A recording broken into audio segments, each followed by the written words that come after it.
Hi students, आज हम लोग स्टार्ट करेंगे अलजेब्रिक एक्सप्रेशन एंड इस वीडियो के अंदर मैंने बेसिक टर्मिनोलॉजीज जो कि बहुत ज़्यादा इम्पोर्टेंट है समझने के लिए बिकॉज जब आपको टर्म समझोगे तभी आप क्वेश्चन को सॉल्व कर पाओगे। Let's start with the algebraic expression. If I talk about कि अलजेब्रिक एक्सप्रेशन होती क्या है, algebraic expression is a combination of a constant or a variable or both connected by a mathematical operation.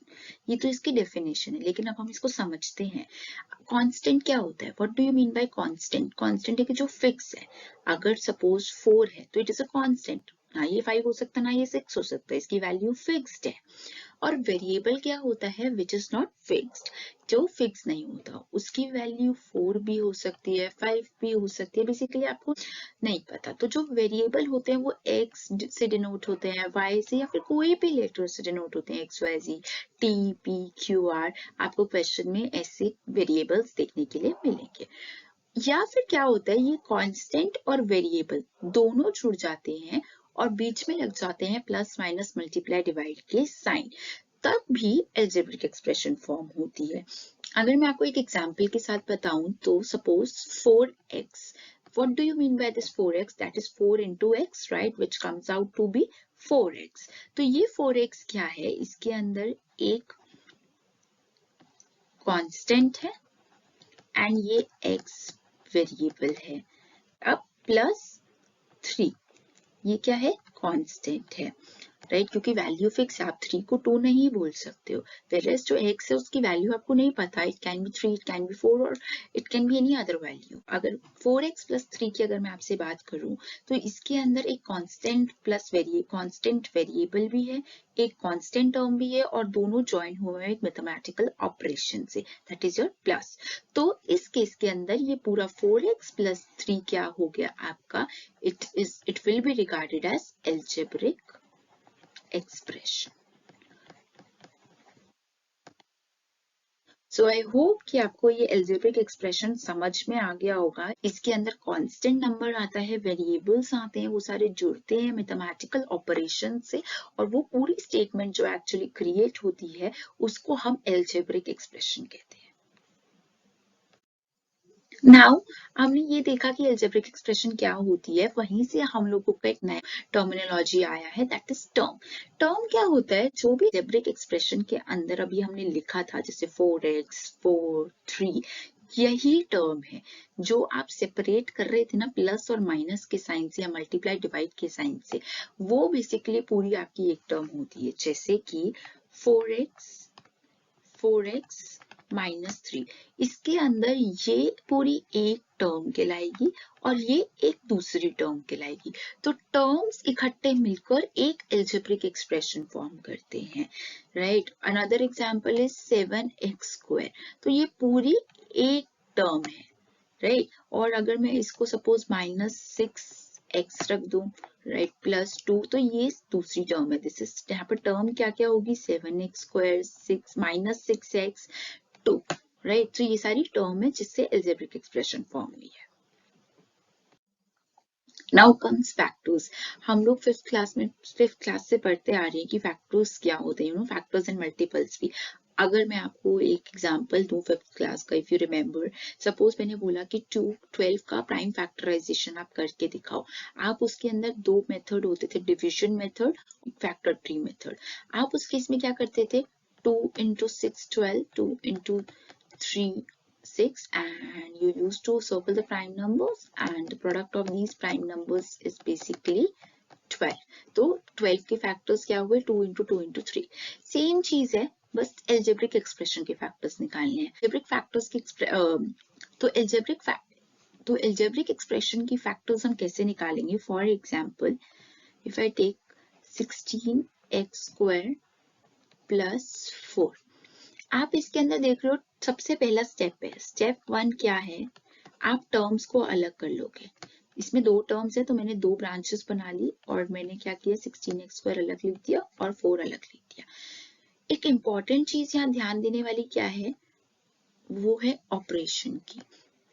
अगर यहाँ पर होता 16x स्क्वायर माइनस 4, तो आप क्या करते? एक तो हो गया आपका 16x स्क्वायर, राइट। दूसरी टर्म है आपकी -4। यहाँ पे आपको डिफरेंस दिख रहा है कि माइनस नहीं लगा हुआ है।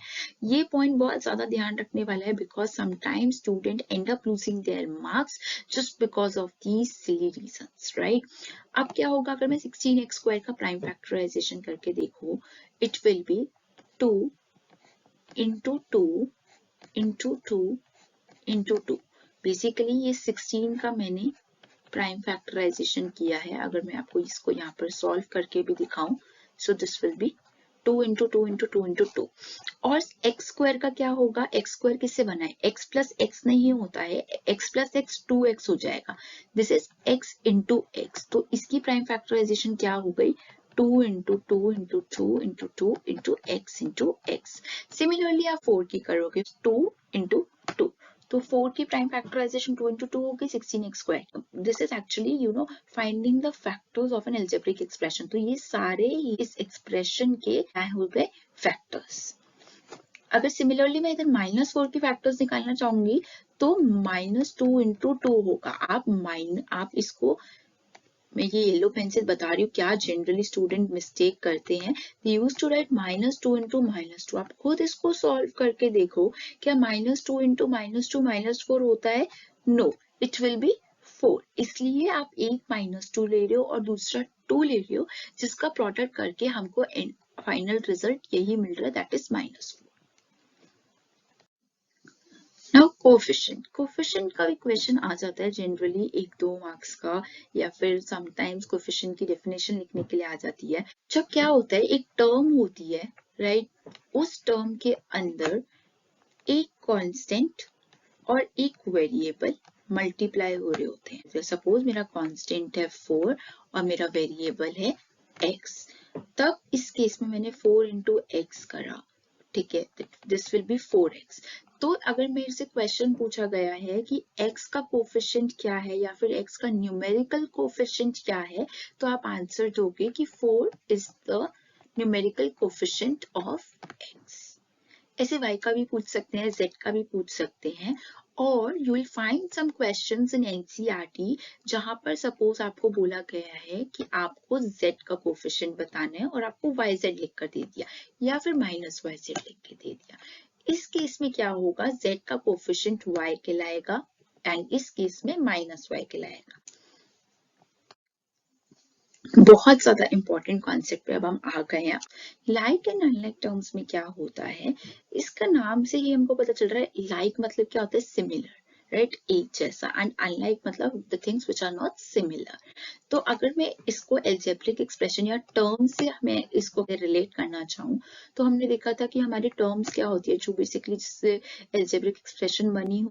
तो अगर मैं कहती हूँ 4x² एंड 5x², मेरे को सिर्फ इतना बताओ आप, क्या इसके अंदर सेम वेरिएबल है दोनों में? यस, इसमें भी x² है, इसमें भी x² है। I am not talking about constant, I am just talking about the variable. अगर सेम वेरिएबल होता है और उसकी पावर भी सेम होती है, लाइक 4x², अगर यहाँ पर 5x³ होता तो ये दोनों लाइक नहीं कहलाते, बिकॉज इनका अगर का वेरिएबल सेम है x लेकिन उनकी पावर्स अलग है, तो ये अनलाइक हो जाएंगे, they are not similar, they will not be regarded as like terms. Fine. तो लाइक टर्म्स के अंदर ये जरूरी होता है कि एक तो आपका वेरिएबल सेम हो और जो उसकी पावर है वो भी सेम रहे। Opposite to this, इस टर्म के, like 4x³ plus 3x²। अब इसके अंदर अगर मैं बात कर रहा हूँ तो इसके अंदर वेरिएबल सेम है but the power which you can see here is different. तो ये दोनों कैसे टर्म्स होंगे, unlike terms. Like and unlike terms दोनों बहुत ज्यादा यूज होंगे कैलकुलेशन के लिए एल्जेब्रिक एक्सप्रेशन की। तो इस कॉन्सेप्ट को आप अच्छी तरह से प्लीज समझ लेना कि जिन टर्म्स की basically variables followed by their powers are same, they will be like terms, and vice versa to it. That means that the terms which do not have the same variable and also they do not have a same power, they will be called as unlike terms. I hope आपको algebraic expression का basic concept समझ में आ गया होगा. I'll be covering these calculation of algebraic expression in the next video. So thank you so much, and if you like the video, please hit the like button and do tell me in the comment section कि आपको ये video कैसा लगा.